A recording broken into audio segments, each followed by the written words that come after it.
Hello there and welcome. In my previous video, I spoke about burning desire and what a powerful ingredient it is when it comes to you achieving your goals. So in continuation with that, today I want to talk about your action plan. Now, your action plan simply refers to what steps you're going to take to make your goal come true. One of the off-putting things about an action plan, why a lot of people avoid writing an action plan, is because they probably know step 1 to step 5, and after that they have no idea what's going to follow next. But you know what? Step 1 to step 5 is actually good enough, because when it comes to you achieving your goals, the first step that you need to take will always be in front of you in the here and now. So don't focus so much on how it might play out and then you do nothing at all because you think to yourself, what's the point in trying? Take the first step. And once you do that, the next step will unfold before you. Now, when it comes to writing your action plan, there's a lot of literature out there that focuses on what kind of language to use. And step 1, write down your goal. Step 2, give yourself a time frame. Step 3, do something every day towards that goal, etc. All that is good and well. But what I think is lacking from the discussion is the mental work that takes place, the thinking that happens as you're writing down your action plan. And that's what I'm going to talk about. So I'm going to refer to this thinking bit as your thinking muscles. And the reason I'm doing this is I want to help you compartmentalize the different thoughts that are going to be running through your head, so that once you've written down your goals, your goals and your action plan, you can now go back and think to yourself, okay, did I think enough in this area? Did I think about this specific thing in this specific way? Hence, I'm calling them your thinking muscles. Have I used this thinking muscle? So the 6 thinking muscles that I'm going to be talking about are your number 1, perception, your imagination, your memory, and your will. And the final one is your reasoning. So these are the areas that I'm going to be talking about. So first up is your perception. Now, perception simply means how you see things. Life is constantly happening around us, right? And each one of us has a different interpretation about what's happening. And that's simply called your perception. For instance, some people might be saying to themselves, the economy is so bad. The government keeps telling us the economy is so bad. But somebody who's an investor, he's thinking, what a great time to get into South Africa. The economy is so bad that people will love the product that I have to offer because it's the answer to a bad economy. Do you get what I mean? So it's about perception. The second one that I want to talk about is your imagination. Now, this is my favorite one out of all of them because I spend a lot of time in my imagination, because in your imagination, you can be anything. You can do anything, right? Einstein once said that your imagination is more powerful than knowledge.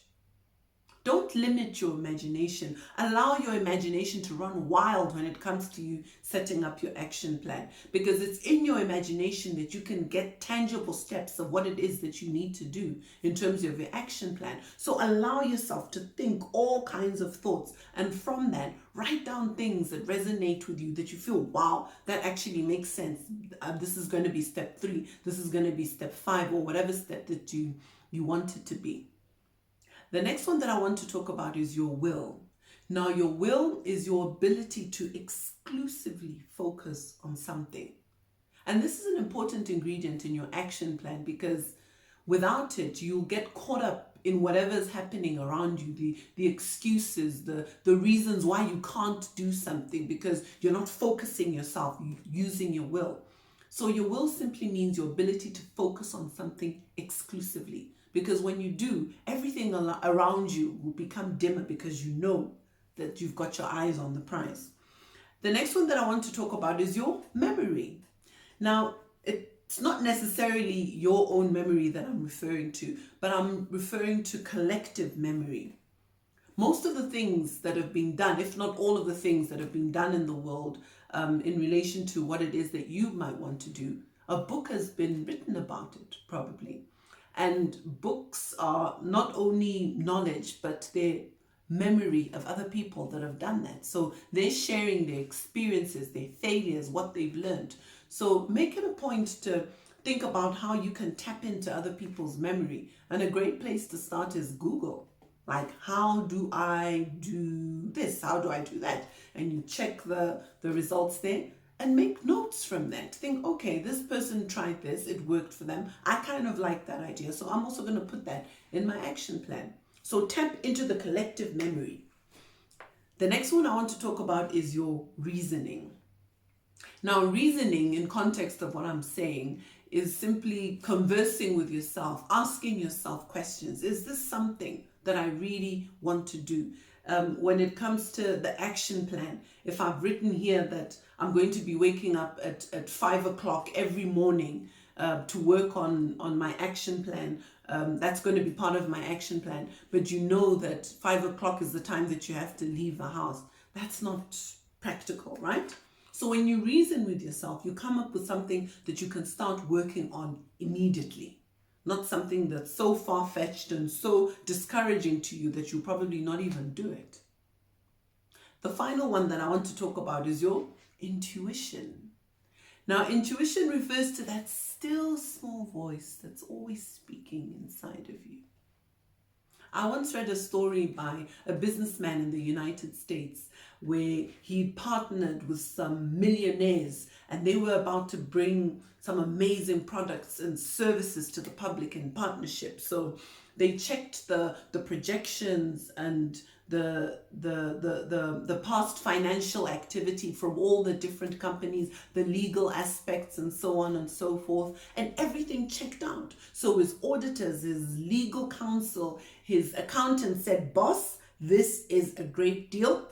Go for it. Sign on the dotted line." But when the day came for him to sign, guess what happened? Something inside him said, "Don't do it. Don't sign."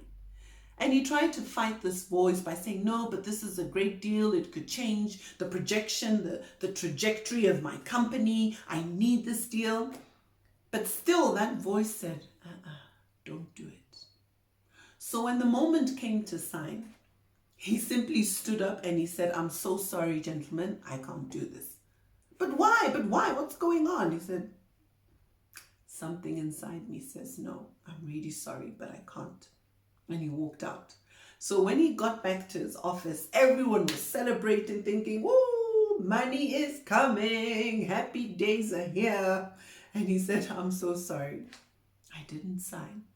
They were like, but why? We did our homework. We did exactly what you asked us to do. And boss, this deal is legitimate. Why didn't you sign?